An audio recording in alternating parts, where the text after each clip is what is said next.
So that's a thought though, essentially when you're writing your 5 paragraph order, you are outlining. So, I mean, Mike, you're the structure guy. Are you kind of using the same format we've been using for decades to outline a mission, Well, but well, outline a story?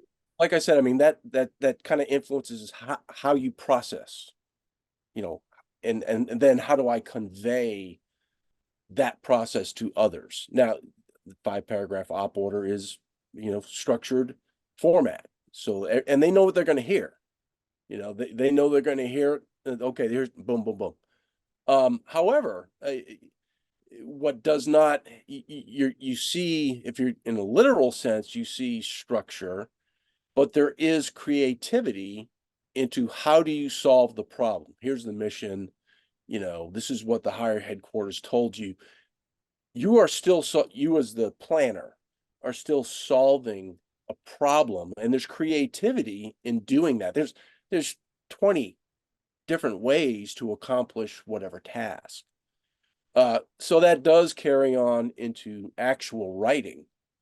There is creativity clearly in writing a novel, but it's a little different. But I mean, they're not completely not in alignment. There's some similarities. Like, I would absolutely agree with that. And I am a fly by the seat of my pants type of writer, but even to a certain extent, I do try to plan things out. So I feel fairly confident having read both your books. Like, did you do some sort of like little task order to send Lance Bear Wolf to go over into Rose Hips in June, which has a wonderful cameo in it? Um, I guess that stems from Steve and I had worked previously on this book. And I forgot how we even did it.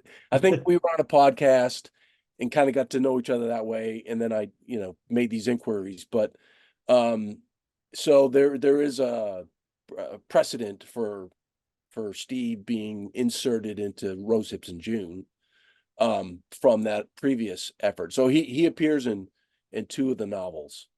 Um, and it was just kind of fun. It again, it was kind of a creativity thing.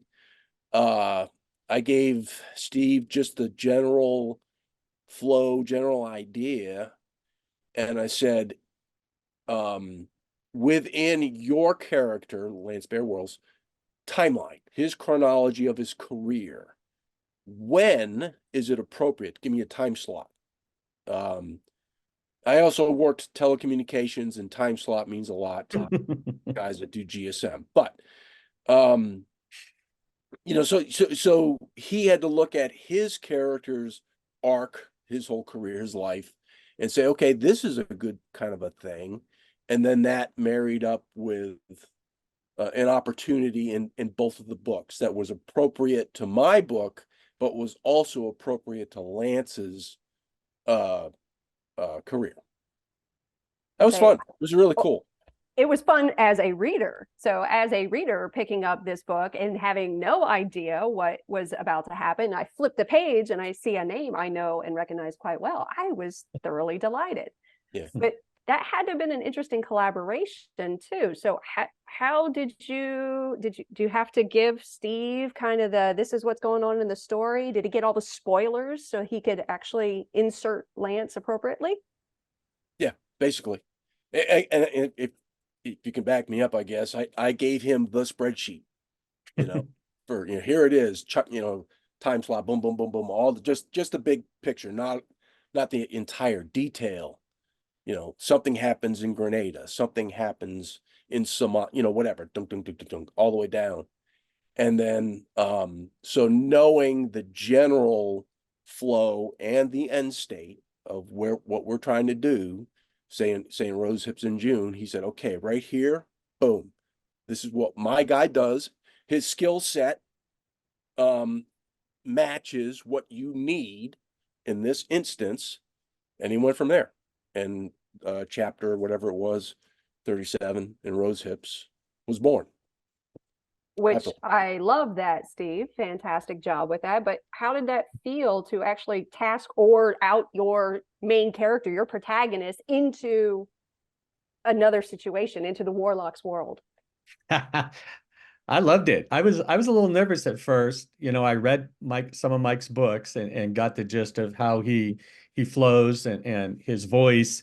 And but Mike, I think if we go back to the military, I think as a commander, Mike made a wise choice to bring in a specialist. In my case, Lance is very good at sneaking and peeking, right? And long range, surveillance, intelligence gathering. Having a Crow Indian background, he prides himself of being able to sneak in and be quiet, and maybe count some coup, maybe not take a scalp, but yeah, it was a lot of fun. And as a matter of fact, in A Warrior's Path, Lance ends up doing something for the Warlock. So Yes. Okay. So without giving away spoilers, because I'm really, really stoked to read this, how did you collaborate this one? Because this is Lance's origin story, correct? right. And this one wasn't so much as a collaboration as I wanted to pay homage to what I think is a brilliant character, one of many really good characters that Mike writes. And having the shadowy warlock from somewhere deep in DC, doing things to manipulate outcomes. I could tell you more, but I'd have to kill you, kind of thing. It was just a lot of fun. And so, yeah, it's at the strategic level in my book, it made sense for Lance to have this mission which was part of his character's growth. And that makes complete sense to me, and actually makes me want to pick up the book even more. So get on it. We need a release date. I need to see this book. But you're both fairly busy. You're churning out things like crazy, stories, other books, and I'm certain you have other projects going on. So how do you stay focused? How do you keep it all organized? We can start with you, Steve, but I want to hear from you both. Yeah, it's funny. I go through spurts of writing and get lost for days kind of idea. And so I could churn out 80,000 word novel 4 months, 5. Now, it definitely needs some editing, but I've got the story and the timelines and things like that right. And I love it. I was always a storyteller. I was that guy on the team, you know, before I became a team sergeant, I was the funny guy and the guy making jokes and telling stories. And now to put those into words on paper, just is so satisfying. It's hard to describe. And I know I've got a super fan, in the other room, my wife, and at the very least there's going to be somebody who likes what I'm writing. But yeah, it's not hard for me to focus. I just enjoy it so much.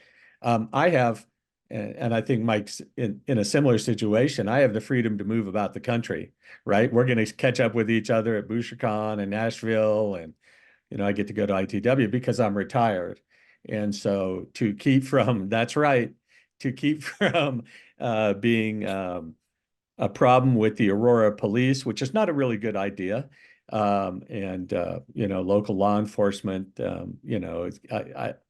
being here and writing is a good thing.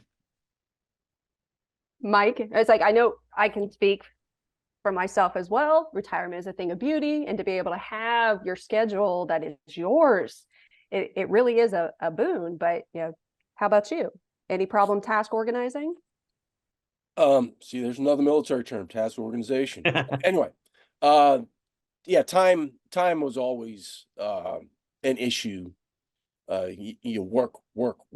That's all you did was work. And now when you're retired, you have nothing but time. So finding a time slot in the day to do some kind of work and focus on whatever is so much easier. And there are a lot of people that are out there that are writing on the side while they're still working. And I could just tell you, I could not do that because I don't have enough brains to be able to apply to the work that I was doing, which was very, very difficult. I mean, I had to focus on that to get it done. And there was no time on the side to, there was no side job for me. I just couldn't do that. Now that I'm retired, what you see in the background is my Airstream. I'm in Whistler, British Columbia, right outside of Vancouver, and I ski. I've seen the pictures. It looks like a truly traumatic existence. It's horrible, but someone's got to do it. And generally it's not that cold, but last night it was 15 degrees Fahrenheit. So when I get out of the bed, you kind of notice that, it's a little chilly. But if it's below 60, I'm out. So it sounds like you both have made the transition, multiple transitions actually, from life of service to civilian life, other things, retirement, and to being an author. Generally those transition periods, they're fraught with a little bit of turmoil. And usually they say to find your new community, find a mentor, somebody who's going to be able to kind of walk you through everything. Any mentors or any words of wisdom that helped you through, Steve? Yeah, I got very lucky early on. I found Jerry Jenkins, who wrote the Left Behind Christian series, 23-time bestseller. And he's between me and Colorado Springs, which is only an hour away in the Black Forest. And I did a 6-month internship with him. And man, when I first started writing, he told me some great things like, Steve, we're writing a book, not a TV script, because I was head hopping all over the place. He also, was professional editor many times. So I was so happy when he only cut 20% of my words. If I wrote 5,000, you do the math, that's a chunk of words to get cut. But that was a great early learning experience. And it was because of my military time, things my parents told me, things other Vietnam vets told me when I first got in the military about the importance of finding mentors. And so after Jerry Jenkins, I reached out because I heard I could to Jeff Wilson of Andrews and Wilson. Jeff is so nice and so forthcoming and helpful. And then just started to build my tribe, as you said, started to build some people around me and people I could talk to, and now it's people like AJ Tata, who's got a book release today, and Chris Hottie, and just a whole bunch of other people that, I can say hi to, ask a question, yourself, Mike, other people. And so it's rewarding. I've always been a small team person, hence my sort of leaning towards special forces, but that idea of having a tight team and, staying in touch is just really good, and an extension of what happened in my past. So it feels good to have that tribe around me, especially when they tell me it's you should do this, or maybe your protagonist should do something on her own. Hint, hint. Right? So I love it, and I take feedback really well. My wife's like, I can't believe you're reading that, or they would say that. And I'm like, yeah, it's all good. I'm going to learn from it. So I love it.